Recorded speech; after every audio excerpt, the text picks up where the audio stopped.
peace must be our goal and our guide. And all that we strive for as a human family, dignity and hope, progress and prosperity, depends on peace. But peace depends on us.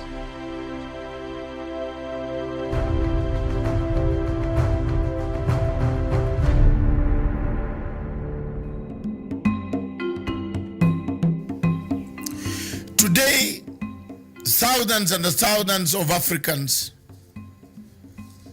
and many countries in Africa have conflicts. Notably, from Libya, Cameroon, Nigeria, Biafra, and Boko Haram, to Democratic Republic of Congo, of where we have seen a resurgence of the past military and conflicts coming back in that country.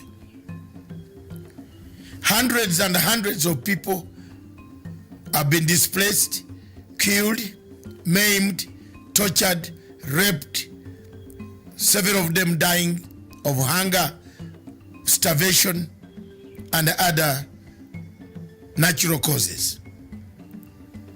The fighting seems not to be ending. For the sake of Libya, the Libyan recognized international government is under siege in Tripoli from another faction recognized by Egypt, France, UAE, and other countries. Whereas the one in Tripoli is recognized by the UN, it has been bombarded, has been strangulated, and many millions of Libyans are dying of hunger, lack of water. The water system has been cut off. The bombardment goes on. In Democratic Republic of Congo, we've seen more of active rebel activities returning to the region after some silence has been observed. When we come to Cameroon, we see millions and millions of Amazonians slaughtered. Yet, when you come to Biafra, again millions and hundreds of millions and millions are worried, displaced, tortured by the Buhari regime. Yet again in the north, we see Boko Haram killing, maiming, abducting, and burning down villages in the same Nigeria. When you cross over to Central African Republic, the same is the history that has littered Africa. While all these events are taking shape, Africa is silent. Africa is not making enough efforts to find a solution to what is causing the problems in Libya, in DRC, in Cameroon, in Nigeria, Biafra, and now you add in Khartoum, Sudan. As people die, the people of Africa have no answers, have no solutions. There is nothing to endear to bring an end to the conflicts that have killed Africa. We seem to be new ones manufactured, old ones reignited, encouragement coming from external powers. One power that has been seen in the shadows of all these conflicts, especially the one of Libya that has escalated in the Sahara region of Africa, is France. When you come to Democratic Republic of Congo, the same country is in the shadows. The war can be seen is France. When you come to Cameroon, in Amazonia, the one behind that has the key to bringing peace is France. Therefore, our question And our question as Africans, why are we silent? Why are we not saying enough is enough of the wars? Thank you.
First of all, let me thank you. I've prepared 2 papers which I believe will be circulated because they'll not be projected.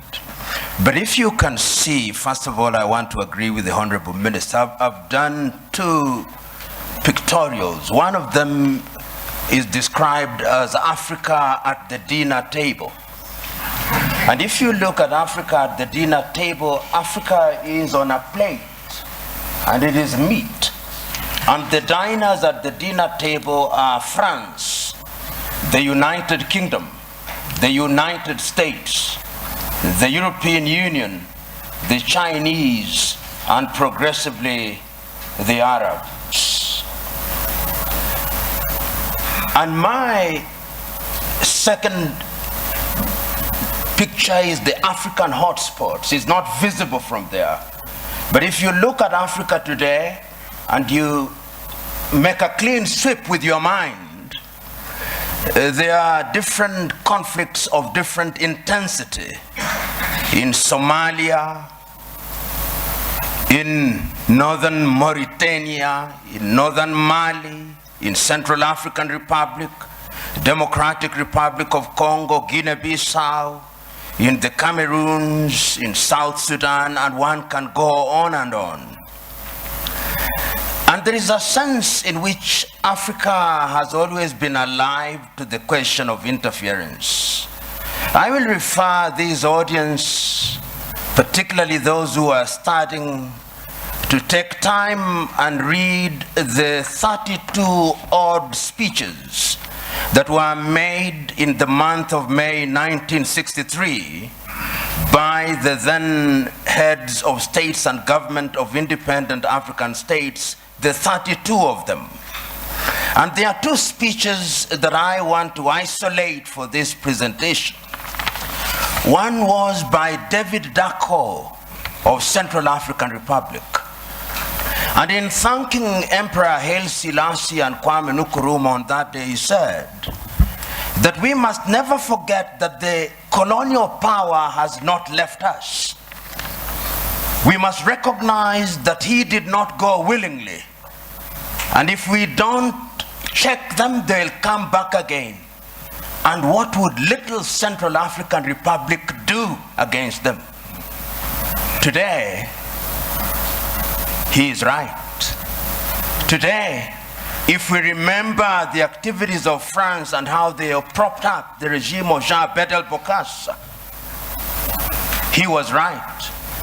Today, as the Honorable Minister has indicated, Africa remains the only continent in the world that is referred to in these terms, Anglophone, to mean that we are a sphere of our erstwhile colonizers.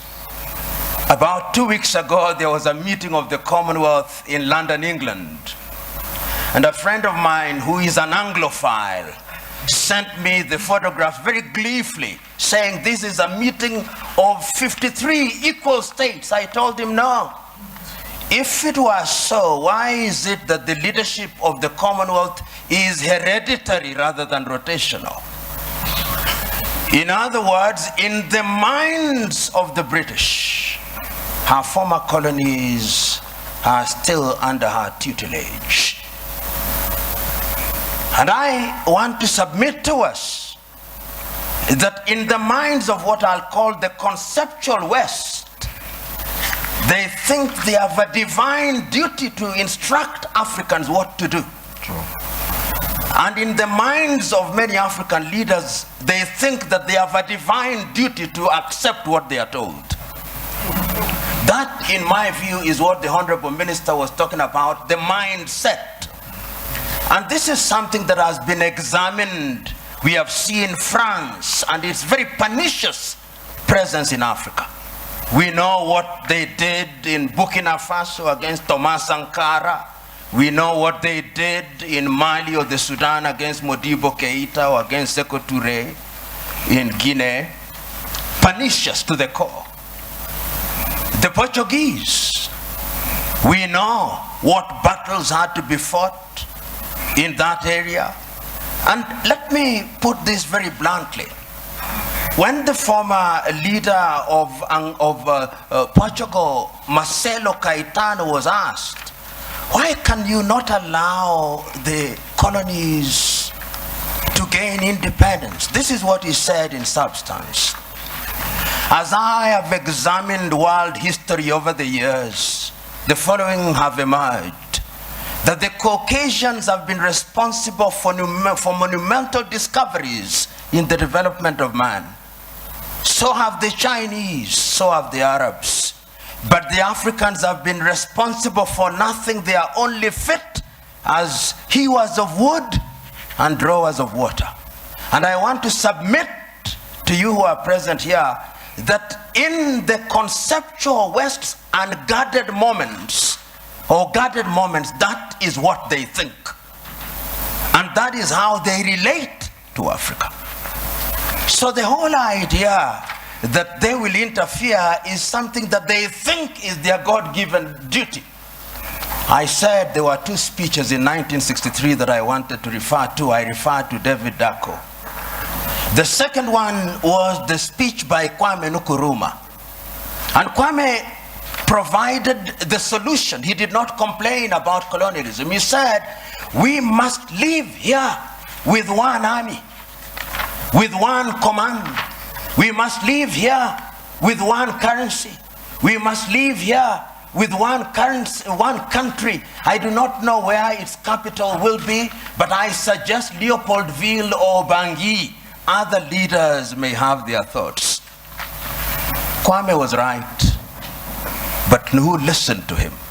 Several years down the line, and I've said it in my paper, there were coup d'etats which were engineered, there were mutinies which were engineered, and other forms of destabilization. And I want to believe that the person who actually said it very well in the 1980s was the former American President Ronald Reagan. He said, the United States of America does what is in her best interest. And I agree with him. Does Africa do what is in her best interest? Do African leaders do what is in the best interest of Africa? Interference will be there in very blatant and brazen ways and in subtle ways. I've always asked, until very recently, how many African countries manufactured bullets? Very few. Until very recently, how many African countries, in fact, how many African countries manufacture jet fighters? How many African countries are involved in the arms industry? Some of the leading conceptual West countries which pontificate to us about prizes, peace prizes, are the leading manufacturers of landmines. And if you look at their foreign exchange earners, it is the military and security items. So they say with their mouths, what do they not believe in their hearts? In Kiswahili we say, vita vya panzi furaha ya kunguru. That when the locusts are fighting, it is the joy of the hawk. Because when they kill each other, they get the food easily, dead.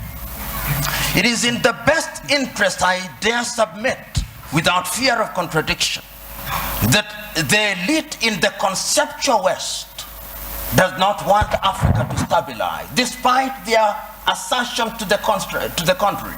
And you'll see it in every country because conflict is a major industry.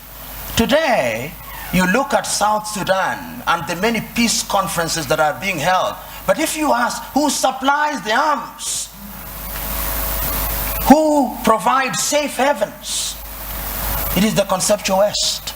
And when I use the term conceptual West, I'm saying that it extends to countries which are geographically not in the West, like Australia or Canada. So I'm submitting in answer to your question, Joe, that interference is there, and it is part, to use this old cliche, of the neo-colonial project. The neo-colonial project requires that Africa must remain within the sphere of influence of these states. Today, if you look at the United Kingdom, which has left Europe, one would have thought that those are their cousins and that they should sit in comfort with them. You will now see their involvement being de-emphasized in Europe and their interest and appetite growing towards the Commonwealth. Because in the Commonwealth, they are the major domos. They'll tell us what to do. In Europe, they have to grapple with the Germans and the French, and they don't like it. That is the unspoken bit of it. The French also are in Europe, but the Germans are too strong, and they don't like it. So they want to hold Côte d'Ivoire, Gabon, and tell them what to do. I do not know how many of you saw the press conference that was attended by President Macron of France and Nana Addo of Ghana. And when Nana Addo spoke as an African should, you could see the body language of the French president. How dare this man speak this way? In other words, I'm saying that interference is the mother's milk of European economies. But to answer your second question, they have their own recruits who Professor Philip Nying'oro will be speaking here. To use the old vocabulary of those days, they have the people you call their comprador bourgeoisie. You must remember. The comprador bourgeoisie are Africans with black faces, but essentially they are doing the bidding of these powers. They are the ones you'll find them in different spheres. And they will be present. They are in your cabinet, but they are actually representatives of the foreign intelligence agencies of those countries. We know this. If you look at the declassified papers from the United States, we now know that some of leading cabinet ministers in many African countries were working for the CIA or some Western agencies. So you are sitting in cabinet, and in these days of the mobile phone, they are possibly texting their masters in Europe and America. So interference is also exacerbated by these comprador bourgeois for their own benefits, and it has never changed, Honorable Minister. In the early days of slavery, they gave some of the chiefs mirrors and alcohol. Today, what they give them are flats in Paris or in Dubai, and that is what makes them undermine Africa. The third mode of interference is through institutions. Look at the competition as it is now. There is a new entrant into the market that is called China. China is very subtle. Many people wrote the obituary of Rwanda in 1994. 20 years down the line, it has been demonstrated that Africans can actually do it.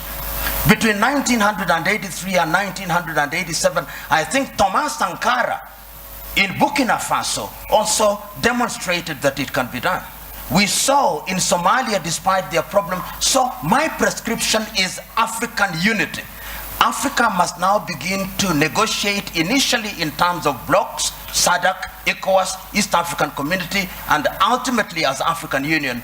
And lo and behold, we must do it. And I've always said this cliche, we must do it, because if we don't do it, we will be done. Thank you.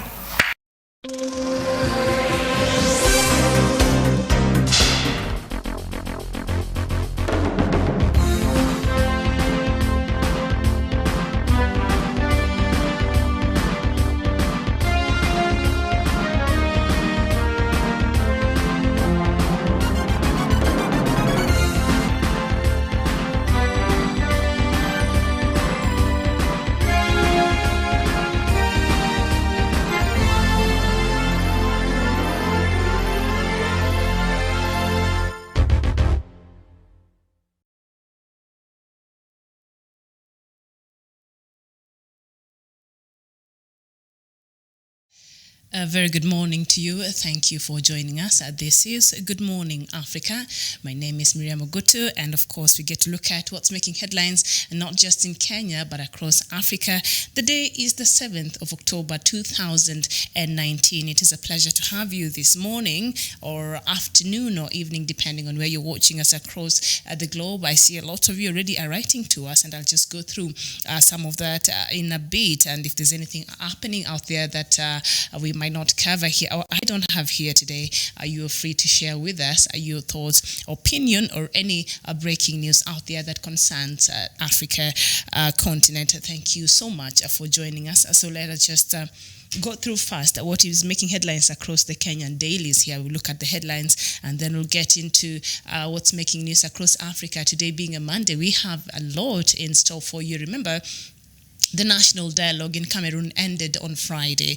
Was it able to achieve what it was expected? Do the Anglophones feel as though, whatever they wanted addressed was addressed in this dialogue? So we will look at that and see how far, or what is it that they wanted addressed that was not captured in this dialogue. And of course, there's like a 9-pointer something that the government came out and said, these are some of the things that were discussed, and these are some of the way forward according to these 9 points that came out from that dialogue. So we will look at that. We also have some news from other African countries. We have the latest from Libya, Rwanda, Sudan, Somalia, Zimbabwe, Uganda, Tunisia, of course, Mali, South Sudan, Mauritius, among other countries here in Africa. So thank you for joining us this morning. But first, let's just take a look at what is making headlines here in Kenya this morning. And let's go through the main three daily, local dailies here, and we start with the Standard newspaper. And it says, Raila new powers upset Jubilee members of parliament, continuing to say that politicians accuse a former prime minister of upsurging power after he ordered KPA to stop drenching Likoni channel, urge public servants to ignore the directive, even if it is put on paper. Let's just see what that is about. There's some sentiments that Raila expressed on Saturday. He visited the Likoni channel, where that lady died over a week ago now, and her daughter, and the bodies have not been able to be recovered. And so Raila visited that place, and he made some comments that seemed to have, not sitting very well with a fraction of politicians in this country. So let's just see what he said and what has upset, some of these people here. That is on page 4 of the Standard newspaper. And it says the former Prime Minister Raila Odinga's orders to Kenya Ports Authority to suspend dredging activities on the shores of Indian Ocean has drawn strong reactions. A section of leaders allied to Deputy President William Ruto is now demanding clarification on Raila's role in the government, with fingers pointing to the handshake with President Uhuru Kenyatta. Of course, Mathira, Member of Parliament, Rigathi Gachagua, a key ally to Ruto, called Raila's attempt to instruct bureaucrats at the height of absurdity. And Gachagua spoke in Kiamugaka Methodist Church and repeated the same at Muja Catholic Church in Central Imenti yesterday. Though Ruto was present in both functions, he steered clear of the issue. On Saturday, while visiting the Likoni channel, where a woman and her child drowned after their car plunged in the ocean, Raila ordered drenching works stopped to enable those involved in the recovery efforts to work without interference. Dredging works are ongoing to widen the channel in order to allow bigger ships to dock at the Mombasa port. And anyway, even after Raila gave that instruction or directive, or those sentiments after he made them, the dredging continued at the, Likoni channel. So, a woman, a lady and her daughter, they were in their car, and, they lost their lives. Their car geared off the ferry, plunged into the Indian Ocean. That was over a week ago, and their bodies have since not been recovered. So the former Prime Minister visited that scene yet on Saturday, and he was saying these other works, there's some dredging that is happening across that section of the Indian Ocean. They're trying to widen that place so that bigger ships can come and dock at the Mombasa port, which is a very good thing. So Raila, while visiting there, said, Why can't we just hold up what is happening, the work that is continuing there, so that our efforts are concerted towards recovering and retrieving these bodies of the mother and the daughter?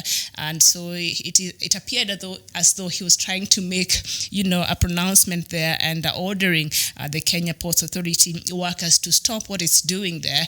And a section of course, the politicians majorly allied to the Deputy President William Ruto were not very pleased with this. So National Assembly Speaker Justin Muturi came out and said he can express his opinion as AU envoy since he holds no position in government. I will take it that he was expressing his opinion. So, of course, National Assembly Speaker there, Justin Muturi, does not seem to be having a problem with what Raila says. He says he can express his position, his opinion, but it's not a government position there. But Madira Member of Parliament, Rigathi Gachagua, came and said, we are asking public servants to ignore such orders, even if he puts it in writing.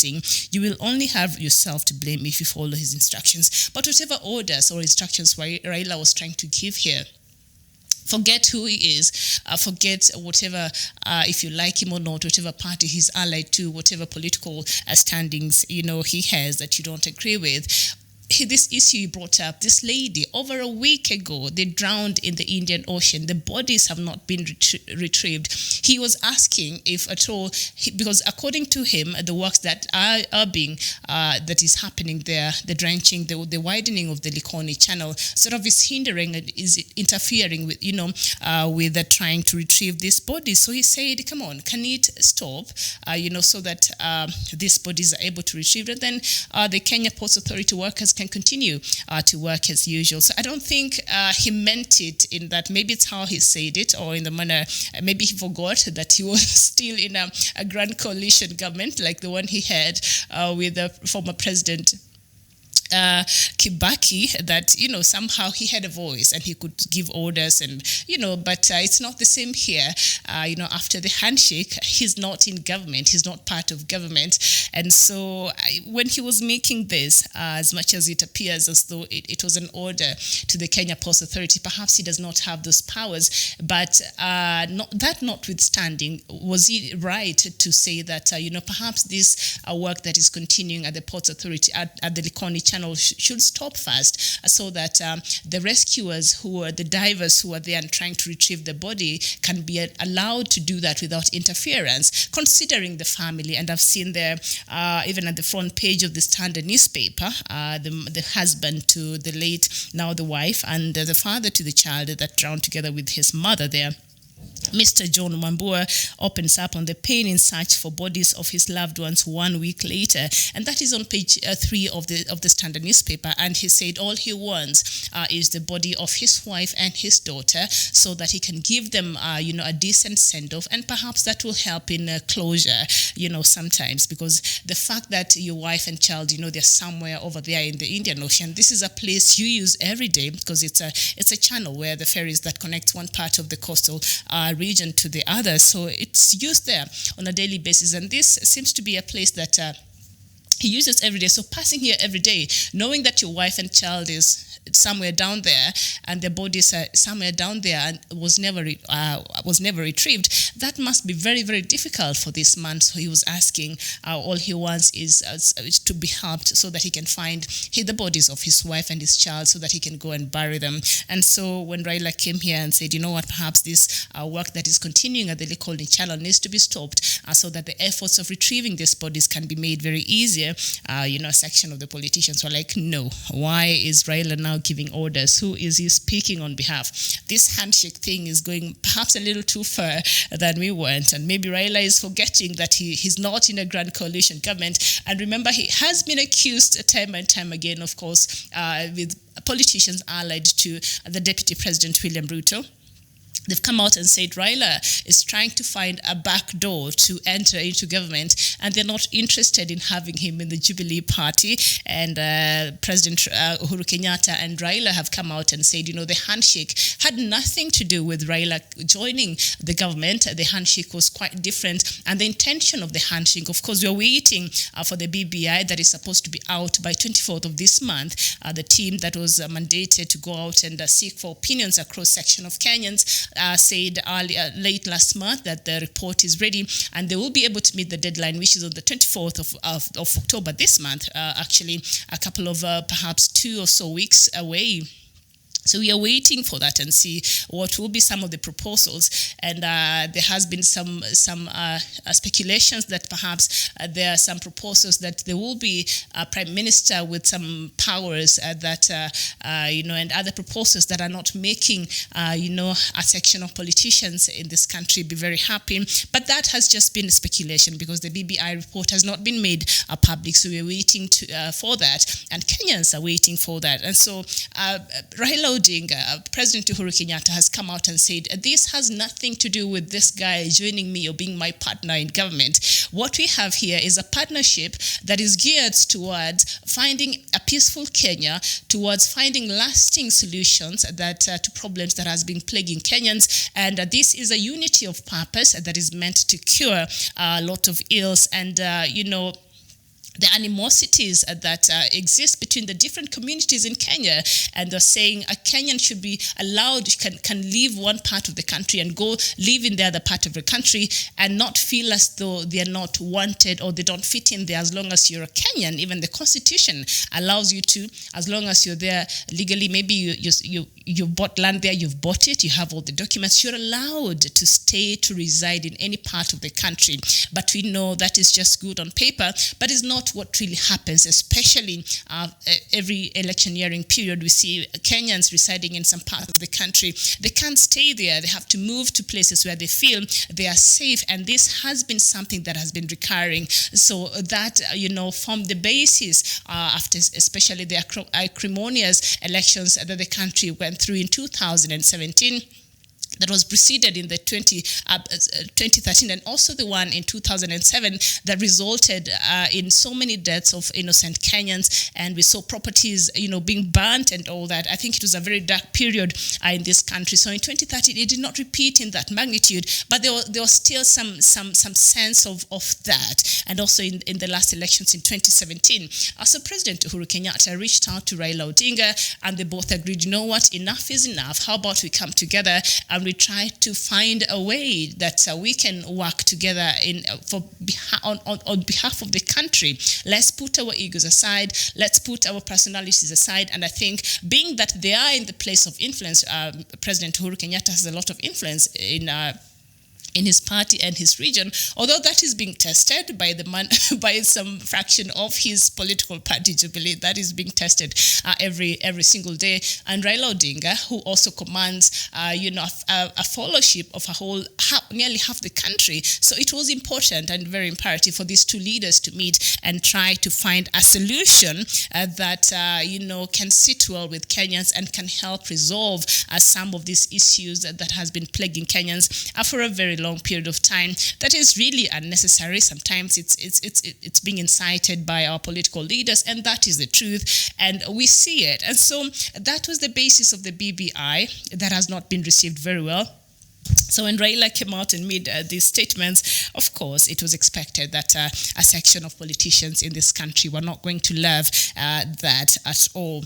And all still on the front pages of the Standard newspaper, we see that Mao traders now wake up to flatten the premises. What used to be shops have been demolished by officers at daybreak yesterday. Most locals were left with broken spirits as they rummaged through debris of all valuables. That story is on page 6 of the Standard newspaper. And of course, still on the front page here, Chariot wins gold and Kenya's Timothy bags men's 1,500 meters world title in Doha in a time of 3 minutes at 29 seconds, 0.26, something like that.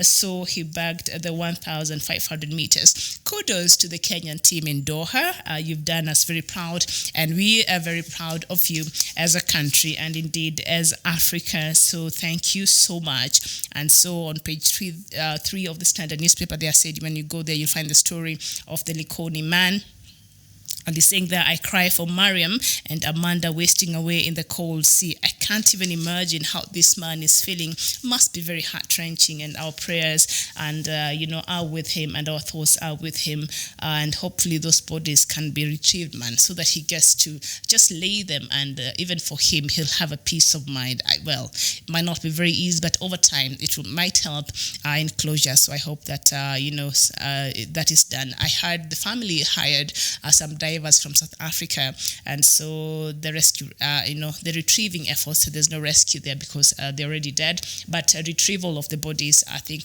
is continuing today.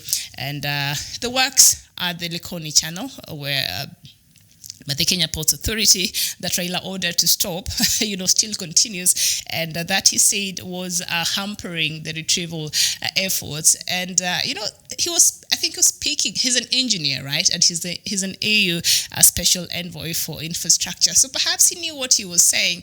Maybe it's just how he said it that is a problem. But I don't think what he said was a problem because it makes a lot of sense. I think it's how he said it, and because he's the one who said it, and seems as though he was giving orders, and he was being asked, and he's giving orders as who? He's not the president of this country. He's not a cabinet minister. He's not the deputy president. So he's not even the member of parliament there. He's not. So he's giving instructions as who? And so that is what there was causing problems. And seriously, that even this is an issue is just ridiculous. Yes. So on the Daily Nation, a newspaper here, Teacher Service Commission to hire 10,000 interns to plug a gap. Qualified teachers willing to serve anywhere in the country advised to send their applications by October 23rd to be considered for the 4,300 vacancies in primary schools and 6,000 in secondary schools. So if you're out there and you're a trained teacher and you don't have a job, the government has something for you. You can go out there and apply for some of these jobs. There's shortage of staff in a lot of, especially public schools across the country. And in primary schools, the government is seeking through the Teacher Service Commission to hire about 4,300, and in secondary schools, about 6,000 teachers are needed, but perhaps on an intern on a short period. But if you're willing to serve anywhere in the country. So age factor, according to the advertisements, candidates must be 35 years or younger to be considered for the available slot. So if you are older than me, basically, you cannot apply for this job.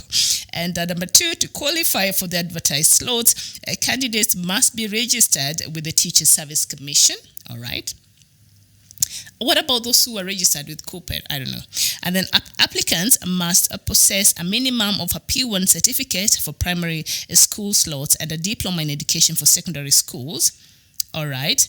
And also the candidates will be expected to take out a personal accident insurance to cover the 12-month internship period. So you take your own insurance. I'm not even understanding that very well. That is not supposed to be provided by the employer. So you take your own personal accident insurance to cover the 12-month internship period. So this internship is going to go for a whole year. And the interns are 10,000 that the government is seeking to hire. So if you're out of work and you've been looking for a job and you're a qualified teacher, trained, this is your chance. If you're still looking for something else to do, you could apply for this and to keep yourself busy for the next 1 year. Who knows? They might renew that or even have you hired. When did the government start hiring teachers as interns? Because the last time I checked, if you are a qualified teacher and you are employed by the government, right? But I think things are changing and times are tough here, and the economy is not very smiley for us. So I think the government has to do whatever it has to do to make sure that it has a temporary solution to this. But I hope that they could find, a permanent solution to the perennial lack of, enough teaching staff in all our public, schools, especially those ones in the interior. I grew up in Nairobi and I went to government schools, and my primary school had so many teachers, but when I went back to the village, you find that a population of about 1,000 or so pupils, they only have like 5 government teachers and the rest are interns. You wonder, the imparities is very loud, and I think that a government should check on that. I think the schools from the interiors, from the villages, which are not in the urban areas, get to suffer so much when it comes to even teachers' allocation. So I think this is something that the bodies that are in charge of teachers, that the TSC and others, I think, should really look into this imbalance and make sure that some kids are not meted with this injustice, because I don't think it's fair. At the end of the day, they get to do the same exams with the rest of the kids who are advantaged in the urban areas. So you find that the standards and the conditions are not really fair. But there are things the government might not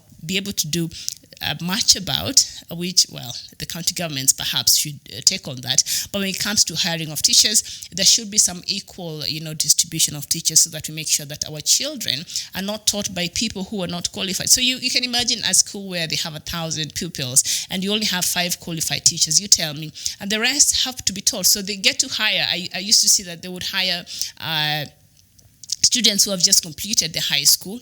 They don't have any training on teaching at all, but because there's a shortage, and they will not even hire an intern who has completed a teaching course in university, because why?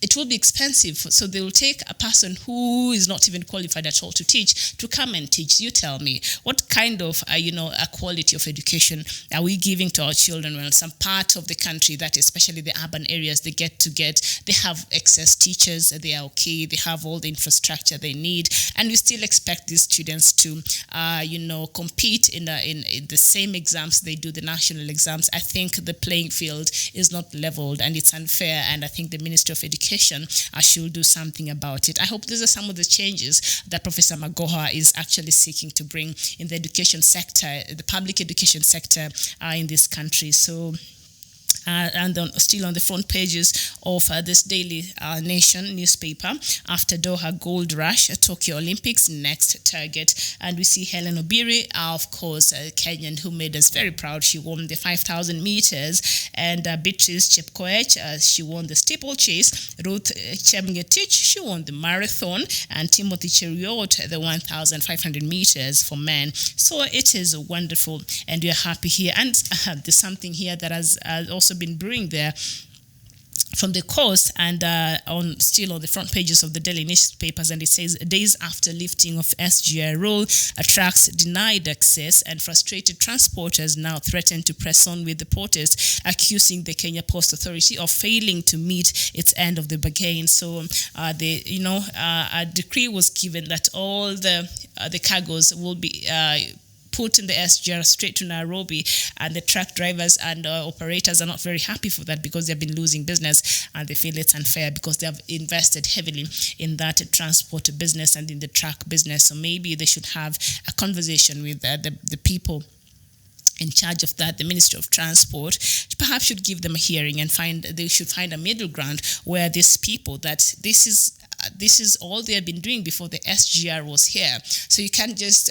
kill the businesses that they're having. I think this has been their complaint. And so carrying all the cargo straight from Nairobi, from Mombasa, as it has been suggested, all the way to Nairobi, and these people, this is something they've been doing all of their lives. It's I don't know. So I think the Ministry of Transport should have a hearing with these truck drivers and these transporters, and just try to find a middle ground where SGR will benefit, and also they will benefit in a way so that they also get to catered for, because these are jobs that are at stake. These are investors that are now counting losses, and we, in a country that we are trying to build an economy, we cannot make moves that make a part of our society survive. Even if we should make the government should consider when doing such things, the impact it would have. So I think that the Ministry of Transport should come out and have a conversation with these people and find a middle ground where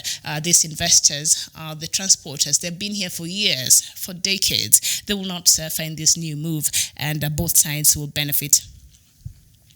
Warsame Kali, I see you here. Thank you so much, Prince Berto.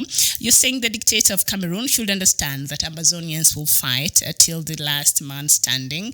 And okay, I see you writing Warsame here. I see. All right, about Somalia. So we'll talk about Somalia in a short while. Just stay here.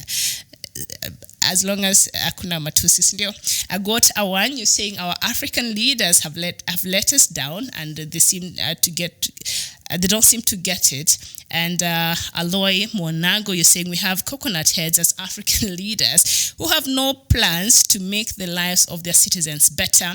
I always think of those people that govern Africa are really humans. For example, in Nigeria, you hardly see a good road network of 24 hours power supply, but these guys always travel to developed countries regularly and enjoy these amenities abroad. You would think all these trips they go abroad and all this wonderful time, all these trips they make abroad would even inspire them to want to come back and change the African countries, but that has not been the case, and you're expressing that here.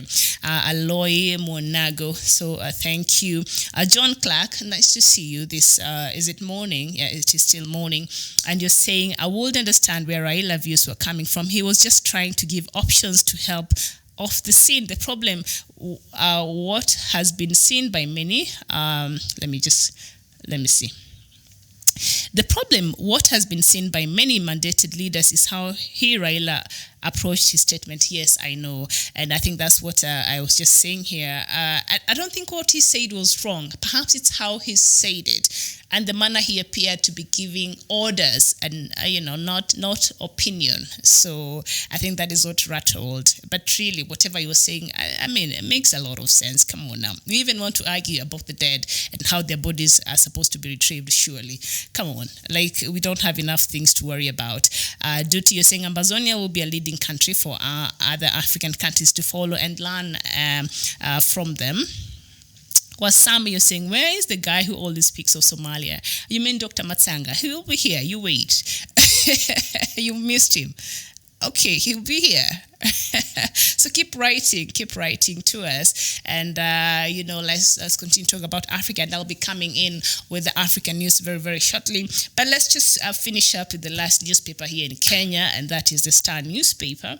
Not like we have only 3 newspapers in Kenya, but these are the 3 major newspapers we have here. We have a host of others, but these are the top 3 newspapers we have. So the Star newspaper's headline says, why Raila Mudavadi are in an all-out war. There seems to be a problem there in the NASA coalition, but it has been for a while. I think after the swearing in and then the surprise handshake, the players in the NASA coalition, a section of them has been feeling we don't even understand what Raila is doing, and supposedly we are supposed to be in the same coalition here. So we've been seeing like a war of words here and there, and here it says, war of words between the two exposes deep-seated rivalry over the 2022 control of Western votes. Raila has always, even if there's a candidate from the Western Kenya, but he has always been able to garner more votes. His party, ODM, has been able to garner more votes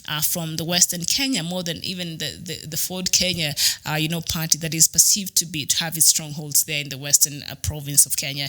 And not province, used to have provinces during former President Arap Moi. Had 8 provinces, but I think I grew up calling it provinces, so sometimes I forget. But the western part of Kenya, who Raila seems to be enjoying a lot of, support from there, even defiling all their parties that are perceived to be from that area, like Ford Kenya or Amani National Congress now that is led by Musalia Mudavadi, that are also part of the NASA coalition. And that story is on page 6 of the Star newspaper. So if you want to read more about it, you go there and you will find it. And on top there of the Star newspaper, I see a budget review, a report, how Jubilee blew billions on non-essential expenditures. Okay, this story is like this. I don't know. So you can find the story, department, the presidency, hospitality. You can see all of that. A report how Jubilee blew billions on non-essentials. So a new report has exposed how the Jubilee administration has splashed more than 32 billion Kenya shillings on non-essentials, including travel, conferences, and hospitality, despite austerity promises. So if you want to know what really happened and how much money was used that was not supposed to be used, you can go to page 4 and 5 of the Star newspaper, and you will be shocked by those figures I just seen in there. If you're a Kenyan and you're wondering, we were watching the news just the other day after that school collapsed. 2 weeks after that, the school collapsed in Dagoretti constituency, and a special was running in one of the television stations, and you see how a lot of, not just those kids that died, but a lot of pupils in Kenya as kids are exposed to dangers of sitting under buildings that they're not supposed to be learning from. Parts of the walls have fallen, the buildings are, kids are even learning under trees, and then you come here and you read such figures being used and they're not supposed to be used. It's as a Kenyan, I think sometimes I get very upset. But, I think when it comes to especially the building of schools, I feel as though the county governments have really, really let us down on this one, because that is why they have CDF, as much as fine, the national government has a stake on that.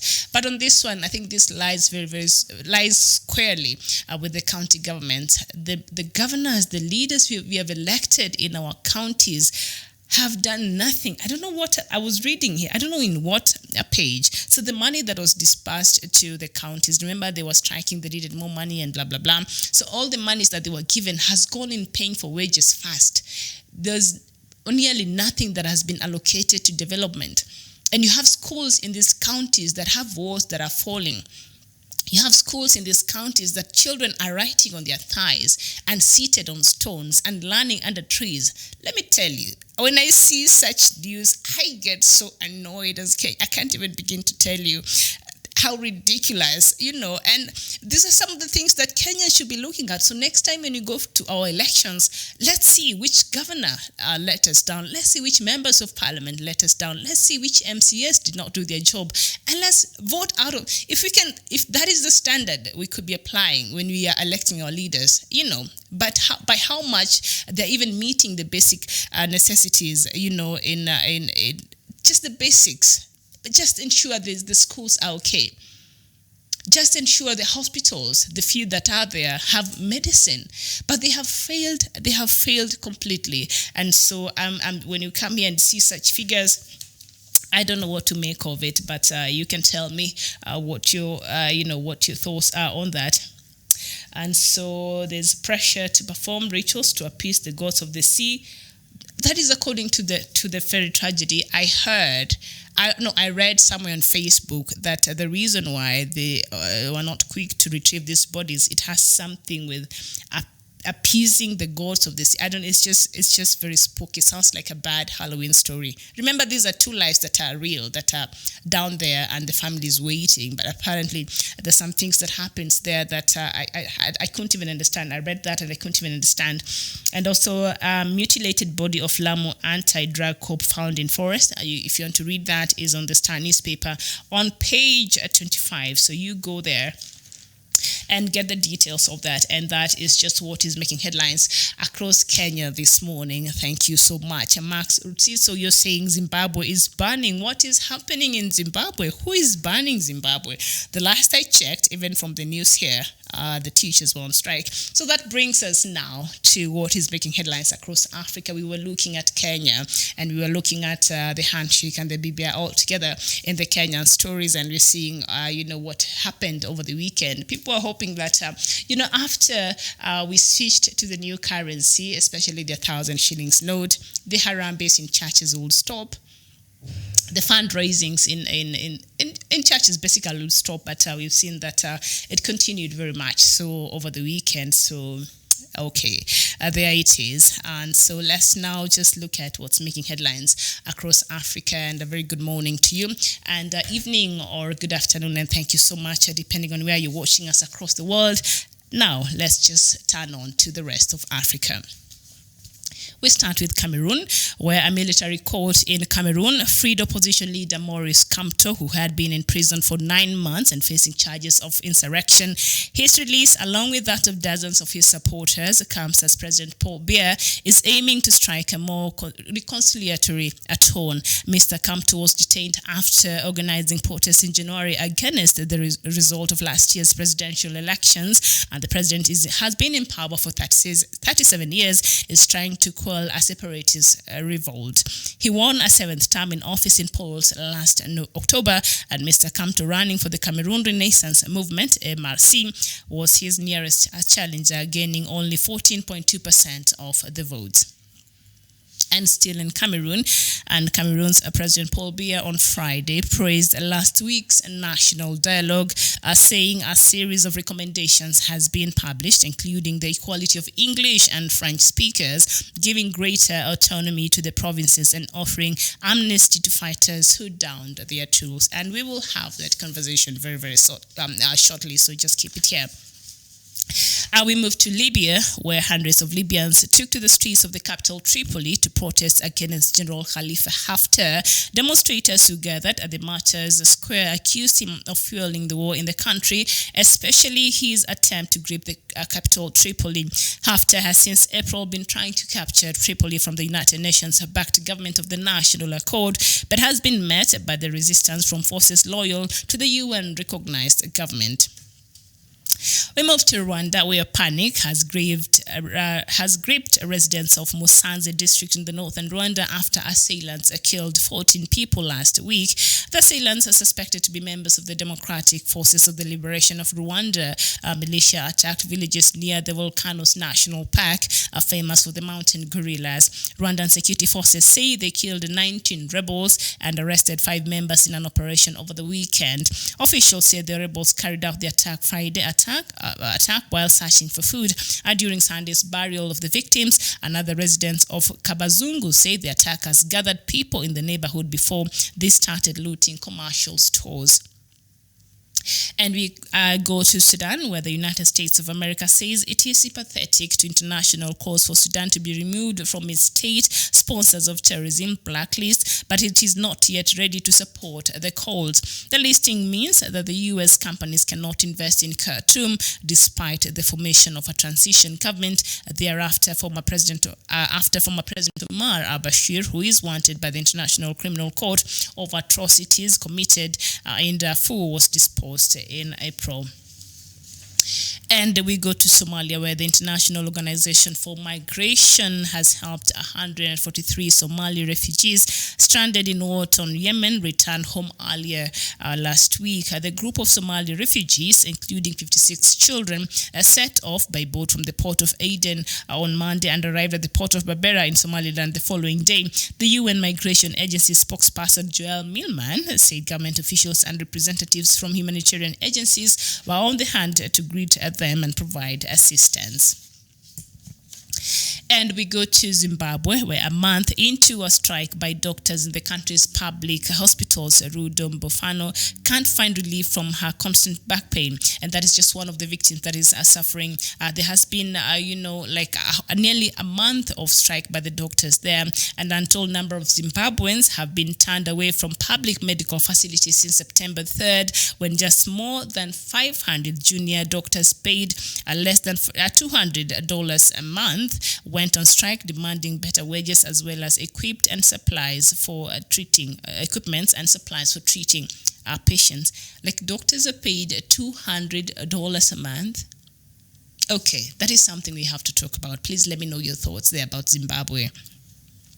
We move to Uganda, where a Ugandan oil company have caved into pressure and proposed a fresh dialogue to resolve the current standoff with the government a month after suspending all technical activities in Uganda's budding oil and gas sector. The companies, which abandoned all infrastructure projects following tax payment disagreements with the Uganda Revenue Authority, now say they are keen to resume operations. British multinational Tullow and French oil major Total and China national offshore oil companies and the joint venture partners in Uganda's oil development are expected to represent their new position, which will form a basis to start fresh negotiations.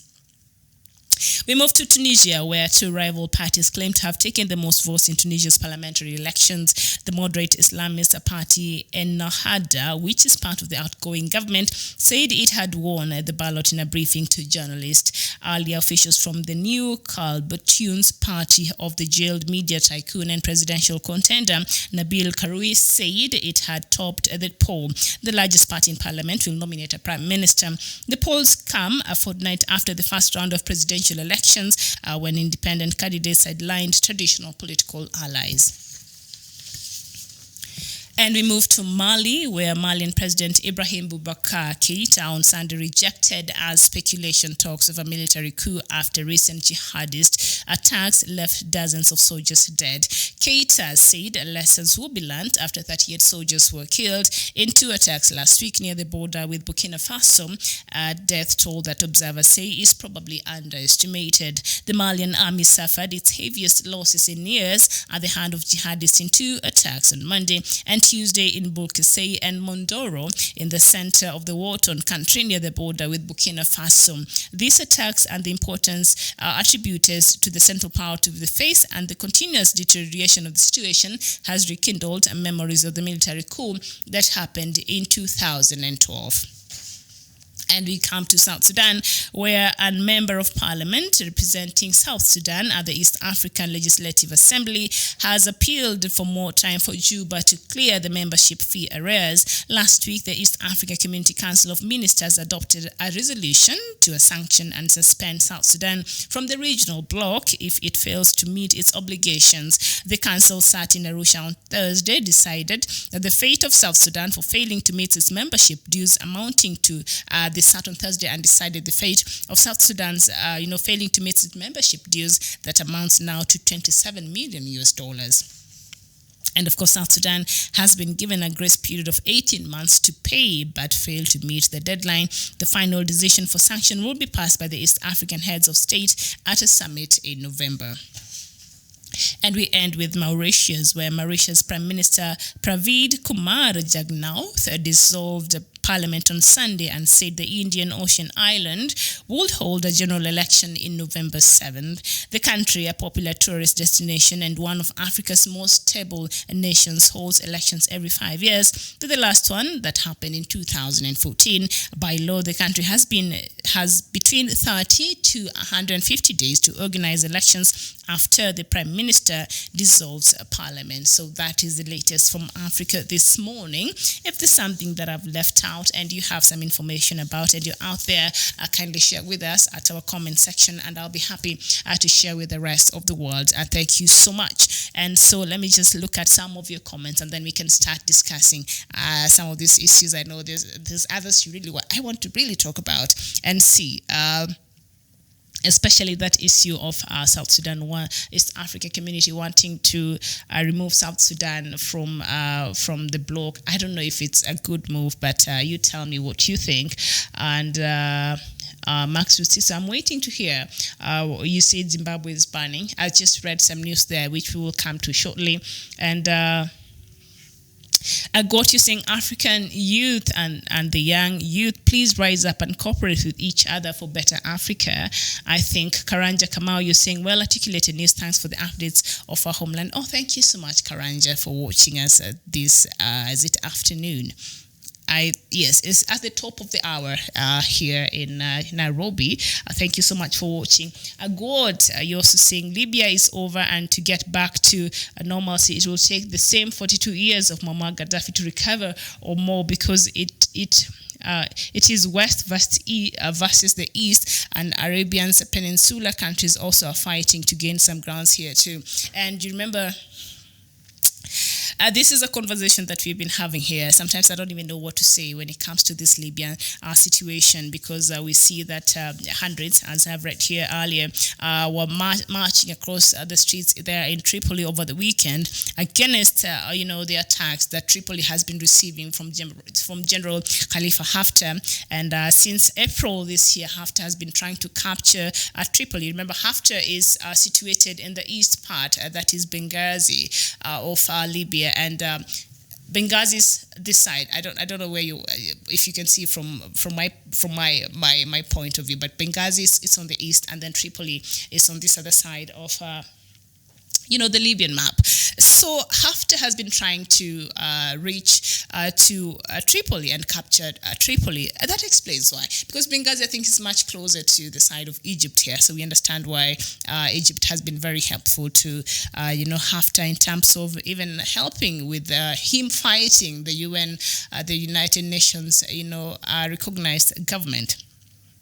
So since April, this has been happening, and the UN-backed government of the National Accord, he has been bombing this government, and but has been met by the resistance from forces loyal to the UN-recognized government. Now forces to the UN-recognized government, but now members of the UN Security Council and state members of the UN are some of the members that are actually supporting Haftar against the UN-recognized government. This is something we talk about here every single day, and I don't understand at what point will there be a solution if interests are conflicted like this. UN-backed government is being attacked by renegade Khalifa Haftar, and the people that are supporting this person are part of United Nations Security Council and other strong members at the UN. So this is UN fighting against itself. I don't know. You help me out. How do you understand this? This Libyan situation, I can't. When is it going to come to an end? I got here, you've said it will take another 42 years that, Muammar Gaddafi was in power there to rebuild Libya. This was one of the flourishing countries in Africa. And when you look at, we were just looking at me and some of my colleagues yesterday, just some random documentaries about Libya. And we could see it was being told from the Western side of view. So you could see, fine. Okay, fine. Gaddafi was not a saint. We can all agree to that. I think he had his own really bad side, if you just go through and read through stuff. But also there are good things that he did to Libya. It was one of the most flourishing countries in Africa. The health system there was good. The education system, perhaps, well, a lot of Arabic, countries, I think they don't center so much in education. I think because, well, they have oil and they're rich, and because some of us, we go to school because we want to have a good life and perhaps have a good job that will provide to us a life that we want. But a lot of these Arabic countries, they already have that because of the rich oil that they have. So education, purpose of education is quite different from, say, a person from Kenya or other parts of Africa going to school and investing so much in school, and because you want to, education will change your life. But their lives is already relatively very comfortable, as was in the case of Libya. If you gotten married, the government gave you a certain amount of money. If you had kids, it was very good there. So that is the part that the Western media, that is the point that the Western media misses out when they're telling the story of Muammar Gaddafi. But that having been said, what happened in 2011 after the toppling and the killing of Muammar Gaddafi, Libya has never been the same again. And now it has become the gateway of all the ills in Africa. Very sad that a UN journalist even won a prize over a story she did about Libya there. I can't remember her name. But she did a story about the slavery market there in India, and you would see people bidding over human beings. And I think a lot of Arabs there, preferred majorly the young men from West Africa. They were seen to be very strong. And of course, I think they were looking for slaves to go work for them in their farms, in their homes. I don't know. But I could not even look at that documentary twice. It was very heartbreaking as an African, and just as a human being, period. It is just sad, and took us to so many years ago when, the slave trade ended, and you could see this is happening, and this is another African doing it to another black person. So that was really, really sad to see. So Libya has been a gateway to all the ills in Africa. It has been terrible there. I don't know if the country will ever return to its former glory there. So when you see that the Haftar fighting the UN-backed government, and yes, some members there in the United Nations Security Council are backing up Haftar. This is UN fighting against itself. So when are we going to find a solution, a lasting solution for Libya? And there was an emergency meeting in July about Libya after this attack started in April by the AU chairperson, Al-Sisi, the president of Egypt. And I don't know the resolutions, they just passed them like it didn't even matter. And yet this Libya situation should be an emergency, one of the agendas that should be troubling the leadership of the African Union and trying to find a solution. But now Al-Sisi and Egypt, because I remember there's a time that Haftar actually captured a person that was being looked for by the Egyptian government.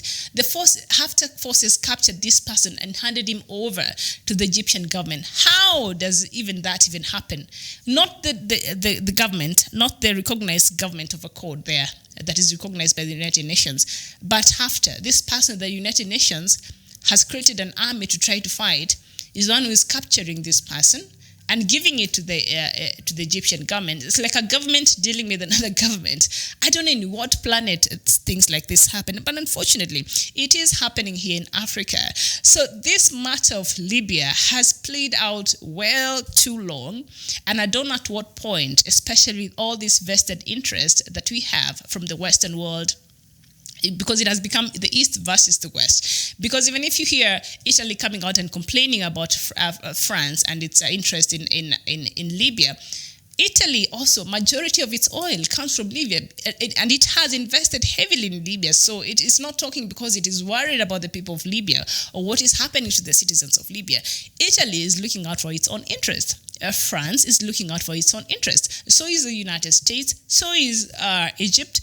So where are we left? Where are the people of Libya who genuinely want their lives to return to normal? Where are the children, the next generation of Libya, left at this point? Who is even crying for them? Who is talking on their behalf? Who is thinking of their future? Where the United Nations, members of the Security Council, who should be the ones who formulates these policies and implements them, are the same people, some of the same members that are out there supporting the very same person that the United Nations is trying to fight. I've never understood this concept. Please talk to me and help me understand, because this really beats all the logic in the world. So is there going to be a solution to this problem in Libya? I want to know. And African Union is a puppet to the West, absolutely. And of course, with the leadership we have there in the African Union, we don't expect, especially in Libya, for there to be any solution. Maybe after, LCC exits as the AU chairperson, and perhaps we bring another person that is another head of state that is neutral. I don't know which one, but we bring somebody who actually cares to advance, the true, spirit of Africa, and see that solutions are found, especially in the cases of Libya and other countries that also are having a problem. And I got you asking, who is AU? Who founded it? It was founded by our leaders. It used to be Organization of African Unity. So the reason why they had to rename it again and call it now the African Union, and I think that was is it 2002? Is it 2001 or 2002? Thereabout.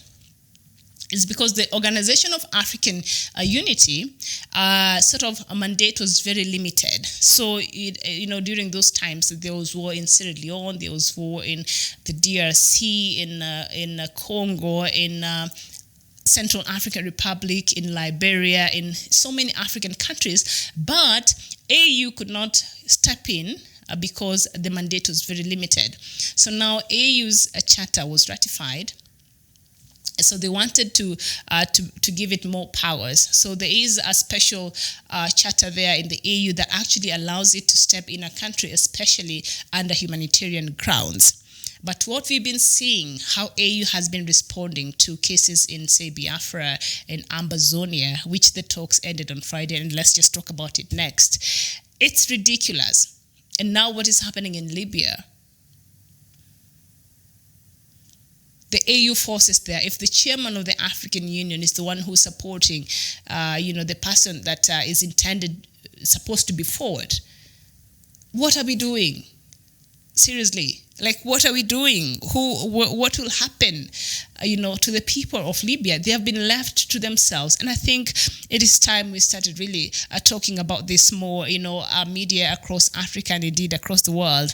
This is one of the wars that the world acts as if it does not exist. And, you read about Libya, migrants capsized, boat there in the Libyan shores, or things like that are happening. And it's just another news. People have been so desensitized by what is happening in Libya that we forget the humanitarian crisis that is going on in Libya and the innocent people that are suffering and the innocent lives that are suffering there in Libya. So I don't know. Let's just continue with the conversation. So now let's just go back to let's move to what is happening. We'll talk about let's just look at Sudan first. We've seen like a lot of countries coming out and begging literally the United States to remove Sudan in the list of countries that are sponsoring terrorists across the world. And there has been calls from, the last one was from French President Emmanuel Macron after, the Prime Minister of Sudan, the new Prime Minister Hamdok, visited, Paris, I think about 2 weeks ago. They had a meeting there. It was like, you need to talk to us. We need Sudan to be removed as a country that is, sponsoring terrorists. And the U.S. has been listening to these calls. South Africa has made the same. I think Kenyan president has made the same. And other African leaders and leaders across the world have been trying to rally the call after especially the new situation in South Sudan. In Sudan, they agreed on the working mechanism and the structure. They have 3 years before they can have a proper election. So I was thinking perhaps this is why the United States cannot be very quick in lifting this ban. But now reading this news just now, that opened my eyes to something else totally different.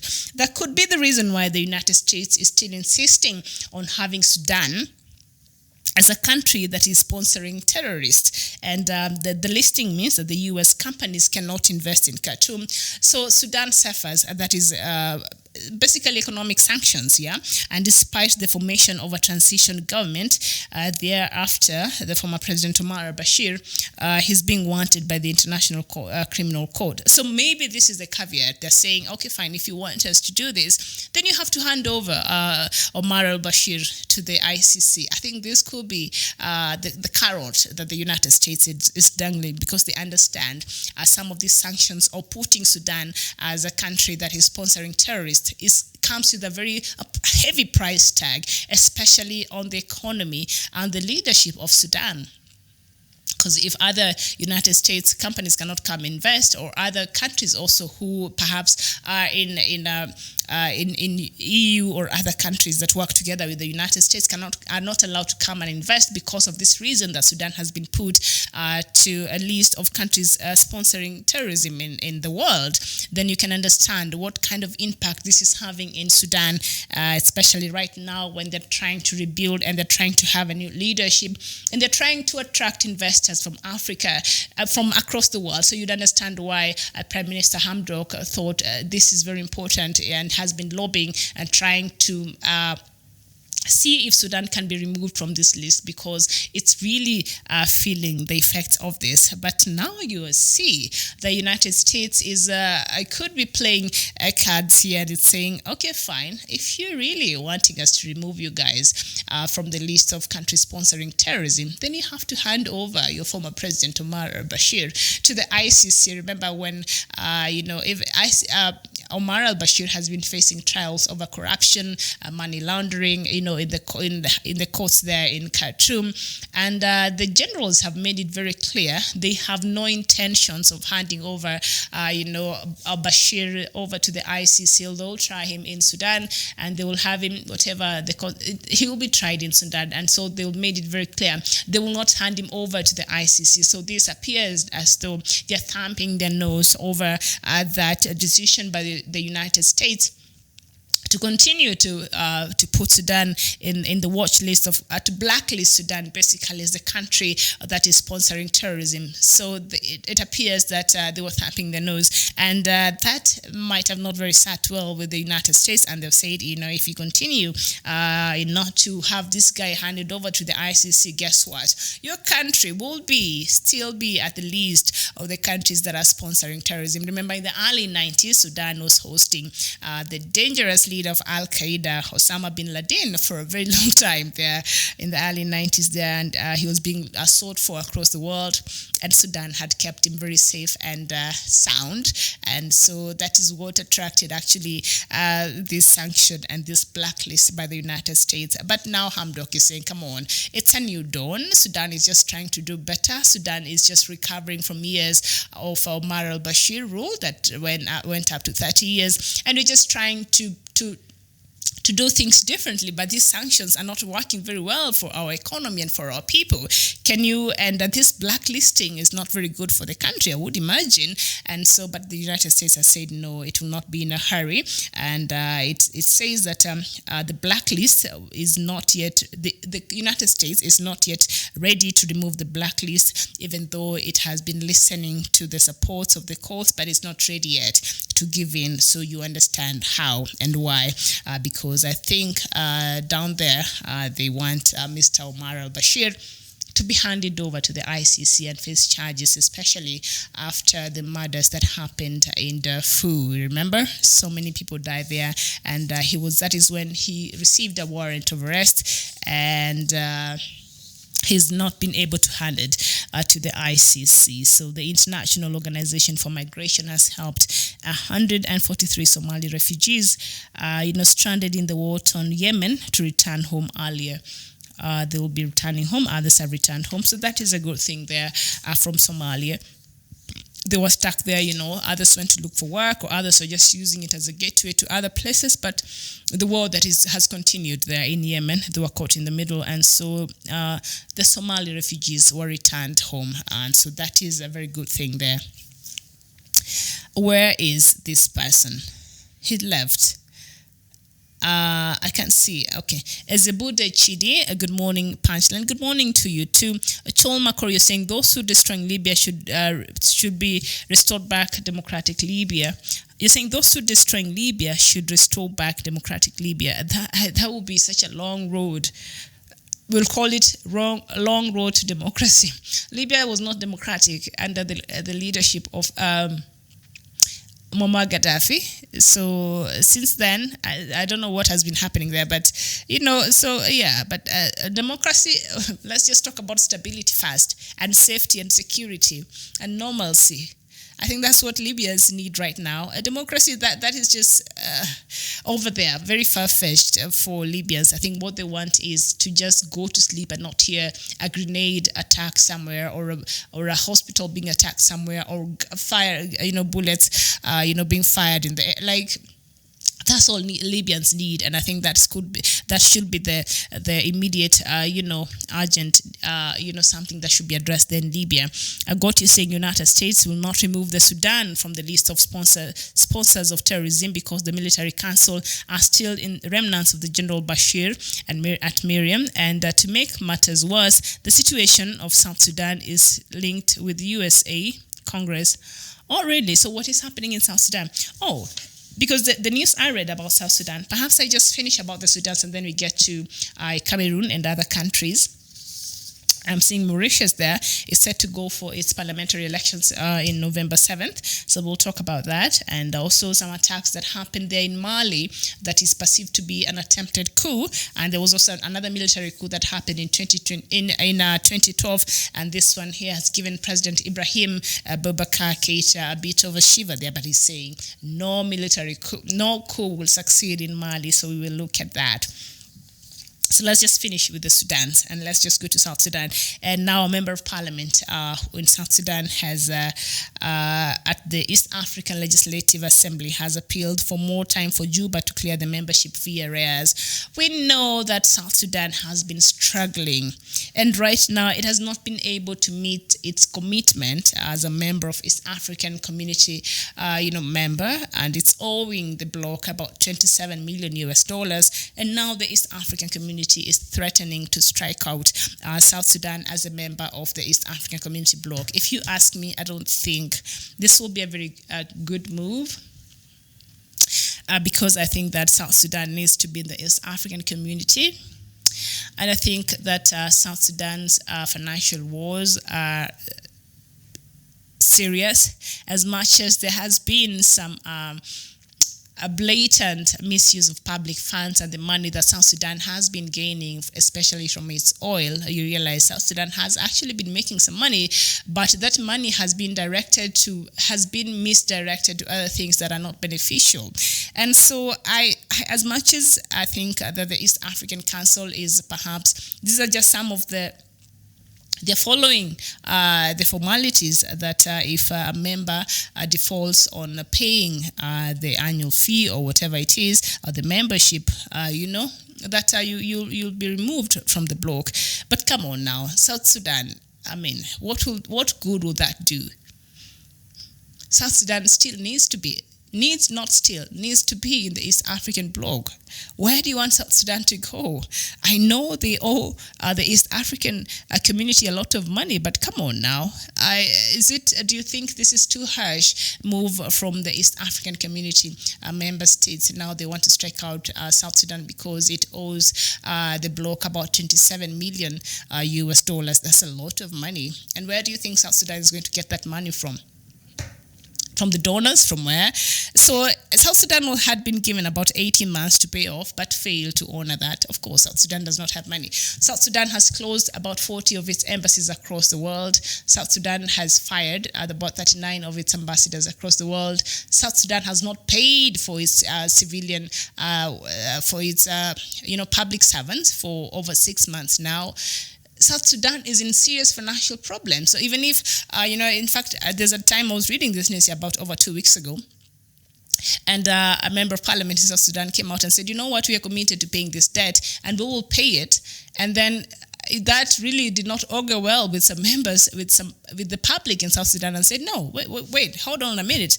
Our public service, our servants have not been paid for over 6 months. We have things that are urgent here in the country. So even if the country gets this money right now, paying the membership of the East African community will not be and is not a priority as it is right now. So maybe the East African Community Assembly heard of this and they said, you know what, now perhaps it's time we became tough on South Sudan, but surely. Will this help anything, or we just make the situation worse? Will penalizing South Sudan for the lack of payment of this money, how will this work for the citizens of South Sudan? What will this mean in the bigger picture of the people, for the people of South Sudan who are part of the bloc? There are benefits that comes if you're a member state of the East African community, or if you're a member state of any other economic bloc across Africa or indeed across the world. There are some, benefits that comes with them. So if they strike off South Sudan from the East African community bloc, how will this affect the relationship of South Sudan with other East African countries? Will this be fair to the citizens of South Sudan? What will this mean in the bigger picture? Please talk to me and let me know if this move is even fair, knowing how the financial situation is in South Sudan. So South Sudan had been given a grace period of 18 months to pay, but failed to meet the deadline. And the final decision for the sanction will be passed by the East African head of states at a summit in November. So South Sudan has until November after the East African heads of state. I don't know, of course, Nkurunziza never attends this summit. He sends his trusted ministers or somebody from his inner circle to represent him in the heads of states meeting summit in the East African Assembly. And so let's see. I hope that they really don't strike off South Sudan from the membership of the East African community. I think so. And Dominique Nwando, you're saying it is time the African Union to help the South Sudan. Which African Union? Which one? The one that is headed by Al-Sisi, or another one after Al-Sisi? I don't know if even he were, but maybe the countries that have been very helpful to South Sudan outside there, I don't know. But a member of parliament came there and said, no, this is not a priority. Paying membership or the monies that are required for the East African community is not even urgent for us because we have more pressing financial matters. Which he's right. If the government takes all these 27 million US dollars and takes it to the East African community, and it has not paid its civil servants for over 6 months, you tell me what kind of sense that is. They will not agree to that. That will cause more chaos. Remember, they booed the minister for finance when he came to read the country's budget. 2019-2020, sometimes back in June, and they walked out of parliament. They were saying, no, you had promised to pay us by this time. You did not do that. So until you're able to really address the issue of our backdated, salaries, we are not listening to this, and we are not even passing any bills, and we're not going to be part of this. So I think it's too much headache there for President Salva Kiir, and maybe we should should perhaps look for information and see this peace deal that is supposed. Now it's less than a month that is remaining. When they were given 6 months from April, they thought it could be far away, and after the kiss, the feet kissing in Vatican in April, we thought perhaps these leaders are on track. Now it's less than a month. They thought 6 months will be what? 6 years from now? No, it's less than a month. So perhaps we should start tracking how much progress has been made in terms of this implementation of the peace bill, and that finally will culminate to the unity government that will perhaps help stabilize the situation in South Sudan between President Salva Kiir and his former his deputy, Mr. Riek Machar, who is stuck in Khartoum, and other leaders, because this time round, I think they said we should include people like Thomas Cirillo and Garang and others who are key players. Might not be as these top two, but also are very important should South Sudan, realize this peace deal. So I don't know how far this has gone. The last time we had this conversation, President Salva Kiir had threatened Riek Machar, if you do not return here in Juba to continue with this peace deal, I'll go ahead and form a unity government. And I asked that time, and I'm asking today, form unity government with whom and by who? Who are you going to unite with? You need that guy to come back for South Sudan to be a country, moving forward. All right, so let's just now go to Cameroon and the talks. I think last week I wanted us to have this conversation. We had a bit of a technical difficulties, and then our link stopped. So when we started another one, I think we're not able to have a proper conversation about it. But let's just talk about it very shortly, and then we look at other countries like Zimbabwe and also Tunisia. Remember, elections happened over the weekend after the death of Said. I can't remember his name very well, but the guy who became president after the revolution that happened there in 2011. You remember, Tunisia was at the start of the Arab Spring Revolution in 2011. That claimed a person like Muammar Gaddafi and others. Okay. So they're having the elections, and one of the top two leading candidates, one of them is in jail. All right, people voted for him, and he is in jail. He's a media mogul there in Tunisia.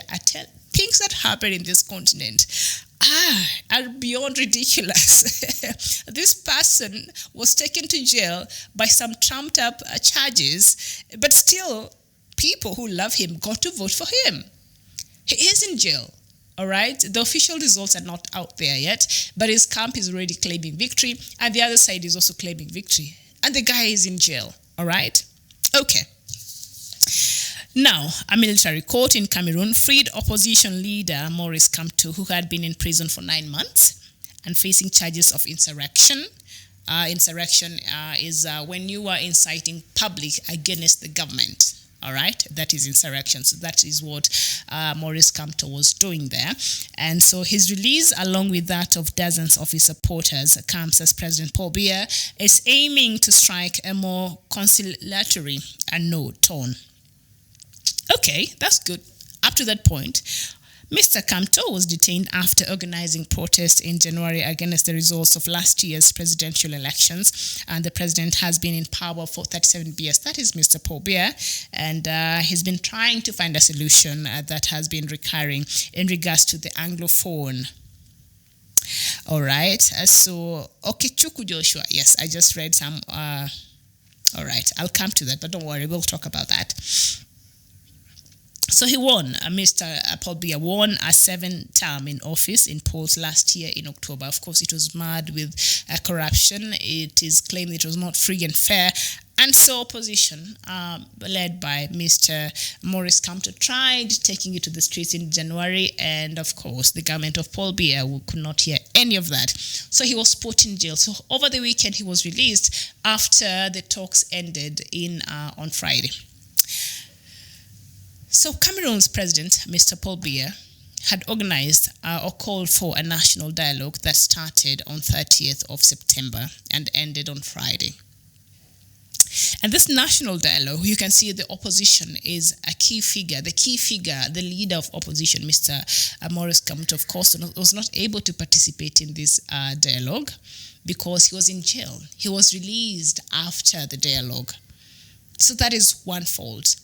The next, and which is the contentious issue here that even advised the need to have this dialogue, was the calls for the Anglophone to secede, the Ambazonians.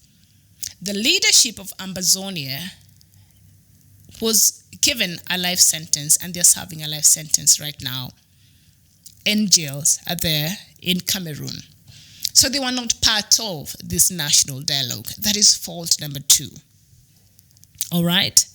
So let's just come. Of course, President Paul Biya praised last week's national dialogue, saying a series of recommendations have been published, including the equality of English and French speakers. I don't know how that will work out. When he says equality, what does that even mean in Paul Biya's books? Help me understand. And giving greater autonomy to the provinces and offering amnesty to fighters who douse their tools. So this is what he's saying. No, there's no secession. What you need to do, Ambazonians, is bring back your arms, and then you will be forgiven, and you can go back and live your lives, and your problems will be solved, okay? So now, these are some of the proposals, the points that were indicated. I think they're about 1, 2, 3, 4, 5, 6, 7, 8 points. So the national dialogue made a series of proposals. Please, Ambazonians out there who have been calling for secession and who have been longing to have your own country called Ambazonia, please listen very keenly. Number 1 point that Paul Biya said found to be very important of the proposals that was made is the adoption of a special status of the 2 Anglophone regions, which of course the government has come out and said it's not very keen on doing. And the restoration of the House of Traditional Chiefs. This is something that the people there were suggesting. And the election of local governors. Remember, the leaders of Ambazonia are normally selected to them by the national government, and then you're given there. And then the immediate launch of certain airport and seaport projections in the 2 regions. That is, I think, some of the ideas that were being suggested for the Anglophone part and for the people who participated in this that are not part of the government. And then the rapid integration of ex-combatants in the society. In other words, if you were a rebel or a separatist or an Ambazonia, as it is, that you are integrated back to the society. And then the name of the country be returned to the former name, the United Republic of Cameroon. And implement the law that government officials declare their assets in order to tackle corruption. So these are just some of the suggestions that were highlighted in the national dialogue, and these are just some of the proposals that were made. They seem to be favoring the Ambazonia, but just on a very honest conversation, do you even think that President Paul Biya will even pay attention to this? Do you think this is something that he would want to even see come through? Because these are just some of the proposals that were being given by the church, especially, and some people that have been wanting to see this end to this misery that has been befalling the Anglophones there, and these tensions and these fights between the military, the Cameroon military, and the Ambazonians. So it's saying that, the elections of local governors, will that change anything? And when Cameroon government will not be electing your leaders for you, will that make you still want to be part of Cameroon? And if there's an adoption of a special status for the Anglophone regions, the Northwest and the Southwest regions that form the Anglophone region, will that make you still, if you're given a special status and still be part of the larger Cameroon, will that change anything for you? And the restoration of the House of Traditional Chiefs, will that you still want to stay in Cameroon? And the rapid integration of the combatants into society. And this one, which I found to be very interesting, the immediate relaunch of a certain airport and seaport projects in the two regions. So it appears that all infrastructural development activities stopped in the Anglophone region. So there was a proposal that there should be an airport there. And the seaport projects, this seems to be projects that were already launched, because they're saying the relaunch. There seems to have been initially there, they wanted to do it, but it stopped for some reason. And now they're saying that one of the proposals is to relaunch the airport and seaport projects in these two Anglophone regions. Will that still want you to stay in Cameroon? And of course, implement the law that the government officials declare assets in order to tackle corruption. Okay. And the name of the country be returned to the former name, the United Republic of Cameroon. Tell me, will this mean anything to you? If you are an Anglophone out there, or you are a Biafran out there, please talk to me and let me know. Dad Duty, you're saying you still don't get it, brother. Who? Dominic Nwand is not getting it. I see you've tagged him there. AU is a puppet. Achol Makor, you're saying Kenya should be committed fully to helping South Sudan because the CPA peace agreement was finalized in Kenya. Yes. And I think, and as much as I agree with you on this one, but also I think not only Kenya, but also other countries that have been very, very helpful for South Sudan. I think at some point they felt like they just ran out of the energy to even continue doing something, because you know why? Because the leadership of South Sudan have not been willing. It is the lack of will by the leaders of South Sudan to find a lasting peace and to stabilize this country that has continued to put South Sudan to the position that it finds itself today. It is the unwillingness of the leadership of South Sudan and the manner in which they carry out its activities and the manner in which they prioritize their spending. I was shocked to learn from a statistic by the World Bank last year. I hope I quote the figure very correctly. Normally, as a journalist, you're not supposed to quote the wrong figures, but I'll just say, if I'm wrong, go there and Google and correct me. I'm unable to do that right now. South Sudan made about $2.4 billion last year alone. $2.4 billion from the oil. That is what South Sudan made. And a huge chunk of that money, even President Salva Kiir came out and confessed, had been directed in a place where it should not have been directed. And that is the war that exists between him and his deputy, Mr. Riek Machar, who is in Khartoum. At the expense of the civil servants in South Sudan, at the expense of financing the peace process. Can you see the priorities of these leaders? So when other leaders in Africa, and Kenya included, and I think President Uhuru Kenyatta made it very clear when Salva Kiir visited Kenya and attended our annual prayer meeting that happened sometimes back in the beginning of the year. President Salva Kiir was here and I was happy to see him. And he spoke before President Kenyatta spoke, and of course he said Kenya to continue to help South Sudan, blah, blah, and it's good, and I'm here for it. There's nobody that wants Sudan to really win on this one more than I do. I really. And then President Uhuru Kenyatta, in a rejoinder, came out and said, you know what, it is possible to have peace in South Sudan. It is possible, but there has to be a will. The leadership must be willing to see that this peace comes to fruition. And that was a challenge that he gave to President Salva Kiir. And I think later on now, President Salva Kiir came out and confessed and said, you know what, my administration has made a mistake, which is good. I think the first step towards getting better is to acknowledge and take responsibility, which I think he did. But has he been doing things differently since then? So when these other players here in the region and these people who have been trying to help South Sudan look at things like that, the unwillingness to find a solution and the headlining stance being taken by the leadership of South Sudan, like, you know what, we're out. We at this point, we are just completely worn out. Because I remember there's a time Kenya was very active, and I think still is, maybe not as much, but even when President Moi was the president, it's very active. And all these peace talks and what, majority of them took place here in Kenya. And we have been very supportive, which is good. That is what we should do, be our brother's keeper and help, because South Sudan is our brothers. And you know, we are all Africans. So when one part of the family is ailing or is not well, we get affected, all of us, all right? So I'm happy by the role Kenya played there. But in the words of President Uhuru Kenyatta, there has to be a willingness by the leadership of South Sudan to want to see the change that the people of South Sudan are longing for. Things like this really upset me, and I'm trying right now to get into my feelings. I'll just sit here and be professional. All right? But people have helped, and then you see the leaders there don't care much. Their priorities are upside down.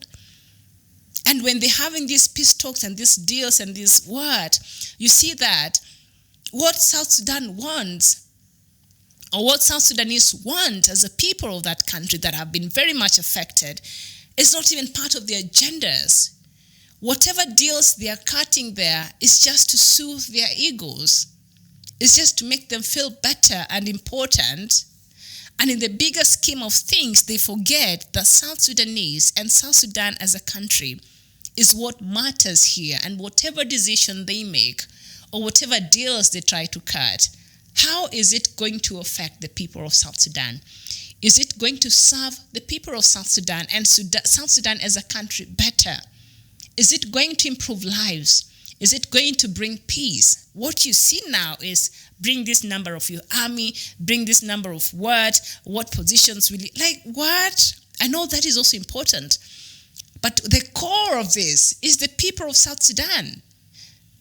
And I was just looking at that peace deal and some of the things that were being discussed.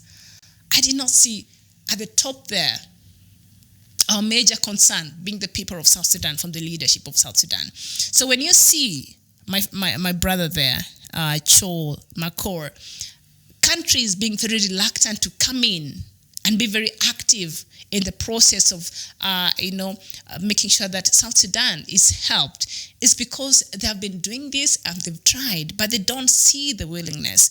South Sudan, as much as it's not making that much money, but it has been from the oil and other things that it has. South Sudan has a very good climate, viable for farming, but that has not been very possible because of the environment right now, the situations that are prevailing there, that has made it very impossible for people to really engage in meaningful activities, even farming or others. Yeah. And then you hear reports that the people who are part of the committee members who are part of this peace something, I can't remember the full name of it, they reside in Juba, but they decide they will not be coming for these meetings from their homes. Instead, they want the government to be paying for them to stay in the best hotels in Juba. That is costing the taxpayer in South Sudan a lot of money. That is costing the donors a lot of money. You wonder if these are the leaders that are purporting to speak to try to find solutions on the peace in South Sudan, but are behaving in this kind of manner. Why are you staying in a hotel in Juba? Like, why would I be staying in a hotel in Nairobi? Well, my house is in Nairobi. What is the problem, me coming from my house every morning and going to the International Conference Center here in the CBD, if it's something that I really want to see happen and it is important for me? I think that's a very selfish move. So this leadership in South Sudan is making it difficult every day. for other players and other countries and other people who have been supporting and championing for South Sudan to come in and actively continue. So at this point, I think the ball was dropped at the hands of President Salva Kiir, Riek Machar, and other players, and it is up to them to make sure. And when they show they are willing to want to see normalcy return to South Sudan, I think other countries and other players will be more than happy to come in and continue with the help they've been giving South Sudan. It has not stopped. Perhaps it has decreased. But, Chol Makor, I hope you understand, and I hope I even made sense there. But that is just my own personal opinion.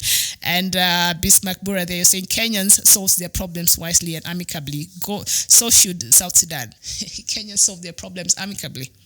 Well, we have our ways of doing things, but amicably, yeah, it's very relative. But we try to solve our problems. That dude here saying, I don't understand how in Cameroon someone charged for misdemeanor be judged in a military court. Yeah, but insurrection is not a misdemeanor. That's a capital offense. That is very serious. Because if you are inciting the people against the government, basically, you and a coup plotter somewhere, you are the same. The government is looking at you from the same lenses, but of course, these charges were trampled there. They're not true, and the leader of of opposition there in Cameroon was released over the weekend.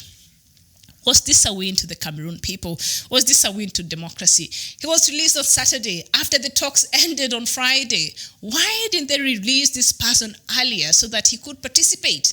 Because the reason why he took to the streets and his supporters was because they felt the justice system in Cameroon was not favorable, was very biased. They felt the electoral process in Cameroon was very biased. And so they went to protest against elections they feel the results were not the true reflection of the people of Cameroon.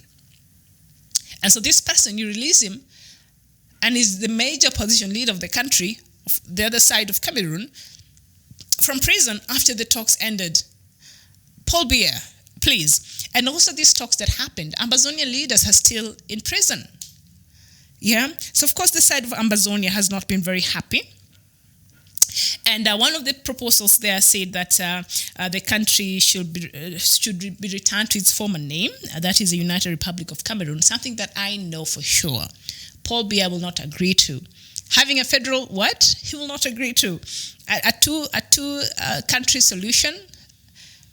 No, I don't think he will agree to that. So a return to the name United Republic of Cameroon is significant, as it will go some way towards recognizing the different histories of the different parts of the country, which I know Paul Biya will not be willing to do. And at independence, the southern Cameroons that was colonized by the Britain voted in a UN-organized plebiscite to be united with the Republic of Cameroon, formerly colonized by French. So you guys just took yourselves there. So now it's a problem. And then you realize, the grass is not so green on this other side. So we were better off when we were just by ourselves. So I don't think Paul Biya's government will be willing to return to this kind of a situation, before the merger of the two sides of Cameroon. But these are just some of the proposals that were being, floated around that during the dialogue that happened there, ended on Friday. I started on 30th. That was on the other Monday and ended on Friday. And so these are just some of the suggestions. I don't know if you were there, let me know. What are your thoughts on that? And DK Uchechuku, you're saying, truly the sun is rising because I'm from the land of the rising sun, Biafra. Good morning, motherland. Indeed, good morning to you. And over the weekend, I saw a tweet by Nnamdi Kanu, and he was saying that he will be live on Biafra radio. As I was preparing this morning very quickly, I forgot to capture that. But what did Nnamdi Kanu say in addressing the plight of Biafrans across the country? He said he was going to be on Biafra radio. So did you listen to him? What did he say? What is the next thing that is intending to do? Did he talk about the meeting he had with the United Nations relations officials that he had in Geneva, Switzerland there a couple of weeks ago, leading to the United Nations General Assembly in New York. What did he say? Please talk to me. Dike Uche Chiuku, do you have any information about? I just saw a tweet that he tweeted over the weekend, but I was not able to listen to the conversation or to the interview or to the radio program. So please share with me. Dominic Nwando, you're saying the leaders in Africa, they need to be executed. I tell you, like the way they do it in somewhere there in China or whatever. And Aduti, you're saying the Amazonian Defense Council already issued arrest warrants to those people that attended the dialogue of Amazonians. They will be arrested and tried in our courts. For what? For insurrection again, or for what charges? All right, Bismarck, you're saying do not forget the Luo and the Kalenjin have generic link with South Sudan, so there is connection between the two countries. Yes, I think we are more connected to South Sudan, and I think also Uganda. But you know what? I think that we all worry for South Sudan. I know I do, and I can't wait for a day where a lasting solution, peace solution will be found in South Sudan. But we have to tell off these leaders who all they think is themselves and they never put the country first. We must be able to stand and tell them off and call them for this poor leadership that they're exhibiting. And that includes the leaders of South Sudan. And Taki Barima Kabwena, you're saying, bro, I think you're answering to the duty. Then you're saying there is no democracy in Cameroon. Paul Biya is doing autocracy in Cameroon. Just look at his age and number of years he has governed. The question is, what did he want to do that he couldn't do it for over 30 years? He has been there for 37 years. Taki Barima. And the question, it is greediness and selfishness again. And again, where is the so-called African Union? Oh my goodness, are you still asking about African Union? Martin Long, you're saying, Miriam, you have really added a voice to the crying population in South Sudan. I can thank you on behalf. Oh, thank you so much. Martin Long, you know, the place where I grew up here in Nairobi, I'm a town girl. But the estate close to where I was raised up was whole of South Sudan. So we used to hear, oh, this is Sudanese. By then it was Sudanese, not South Sudan, all right? This is Sudanese. And so we grew up together, basically. We went to the same school. So I don't know, from interacting with them, from growing up together with them and intermingling with them, you know, with South Sudan, you understand. These are people who the only thing they want is for their place, their country, to be good enough for them to return and be able to add to the economy of that country. So I get very upset when I see these leaders not being committed to finding a lasting solution there in South Sudan. And what you're saying, Europe still bothering our African continent. As usual, Europe will always come here. And when they come here, they are here for their own interest, not for our good. So let's get that very clear. And Bismarck, you're answering to Chol, and you're saying, Chol, have South Sudanese been left alone for the country's problem solution? I highly doubt. The problem is in South Sudan. It's just lack of political will to solve the problems. I agree with you. It's just the lack of political will. Warsame, I see you here fighting because of white man's language. Yes, indeed. I can imagine. Very stupid. That is in Cameroon. But also, it's not just about that. Also, there are a lot of things that are happening there in Cameroon, and a lot of systematic marginalization of the English-speaking, side of Cameroon there, and they've been feeling very marginalized for a very long period of time, and that is just among other reasons. So the language is just one of them, but there are other really deep-seated problems that are affecting the Anglophones there in that side of Cameroon. So we can't just trivialize it to just a language thing. It's beyond that. But thank you so much. I'm happy to see you here today, Warsame. Your friend is not here, but he will be here later with another show, Dr. Matsanga. He had some things he had to take care of. I can see you've missed him so much. I read one of your comments up there, but I'll tell him that you were here. Okay, I'm sure he's watching from somewhere. And of course, He'll be back here to talk more about Somalia, I believe. And Agwot A1, you're saying that is very true. Yeah, I know. It's ridiculous. So that is just some of the things we've looked at. And in Zimbabwe, there's been a strike for over now a month. The medics there have been striking. Come on now. As I was reading this news, I even posted a doctor in Zimbabwe, junior doctors there are paid less than $200 a month. Like, do you even know how much goes to training as a doctor and how many years you spend doing medicine for you to just be a general practitioner, and then you can go and specialize and be something else? It's a minimum of what, 6 or 7 years, and then you come here and you're getting a pay of less than $200 per month. That is like 20,000 Kenya shillings, or less than that. Things are not working out very well there in Zimbabwe, seriously. And there's been a strike there by the medics, and of course the Zimbabweans are the ones who are suffering. Remember, one of the union leaders who was going to organize this, this strike, I think was kidnapped. Remember that story? He was kidnapped, and then he was found 5 days later. He was unconscious, and he wanted to go to seek treatment in South Africa. Zimbabwean government was not agreeing to that, but later on, after public outcry, they allowed for him to go seek for treatment. It's been a back and forth, but it appears as though the government finally let him to go, and yes. And so before I also leave, let's just look at this news item that we had from Mali, and the president of Mali, Mr. Ibrahim Boubacar Keïta, yesterday came out and rejected a speculation talk of a military coup after recent jihadist attacks that left dozens of soldiers dead. About 38 soldiers, I think, died last week during an attack there that has really rocked the country. Boko Haram has been very active in Mali, especially, and Burkina Faso. I think last week I also read a news here. They had attacked some people in Burkina Faso, and some deaths were reported.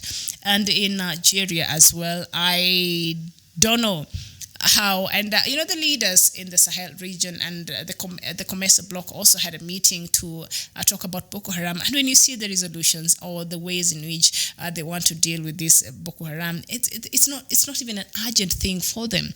It's not even a problem they feel it should be nabbed before it gets further. They treat it like just a by the way, just one of the things that we have in the agenda that we'll just look at and go to the next thing. This thing is growing out of hand. Obviously, Nigerian government is unable to deal with Boko Haram. So how comes the other members in the West African, in the West African region are not able to hold, Nigeria accountable and say, we insist, even if you don't want our help, but we insist because you're part of this bloc, we will bring our members there by force, our army, and try to help you with the solution of Boko Haram, the problem of Boko Haram, since it is also affecting the rest of the member states. Why? Organization of the Western countries over there. Why have they not pressuring Nigeria and insist on bringing their army in the ground and help Nigeria, because this Boko Haram has completely gone out of hand. We see the chaos they caused in Mali, in Burkina Faso, in other countries surrounding, and in Nigeria itself. It's mayhem after mayhem. I think somebody should insist, and the leaders in the West African bloc there should stop treating and allowing Boko Haram to thrive and treating this as something that does not matter, as seeing that President Muhammadu Buhari has exhibited from his actions that he's not willing to deal with this thing decisively once and for all. For even getting help, he's not willing to do that. So they should force him, the same way I feel the East African community should force Pierre Nkurunziza into some things, but they lack the moral authority, so maybe that's why. But even they should, because this Boko Haram is becoming a menace. It is growing. You hear now some militants are being gotten in other countries that you wouldn't think. Before you know it, they'll come and get in touch with the Al-Shabaab here that is giving us sleepless nights here in the East Africa and become something else. Come on now. I think they should they should coerce Mr. Muhammadu Buhari and force him into agreeing, for him to agree for help to come, so that Nigeria can be helped in curbing Boko Haram. Because so far, the government of Nigeria and the army of Nigeria, like, how can a whole militant group take hold of a whole state? And this is not even a country like Somalia that is still struggling with these insecurities that you're saying is still trying to recuperate after years of civil war and all that. You know, it can't be excused when you see the thrive of Al-Shabaab in Somalia, although there are players they're trying to curb it. And there is some will by the government as well. But in Nigeria, one of the leading powerhouses in Africa, I'm even ashamed to say that loud, a militant group like Boko Haram is taking over a part of the country with impunity. And meetings go on in AU like this is nothing. It's not even urgent. I'm telling you, there's something wrong.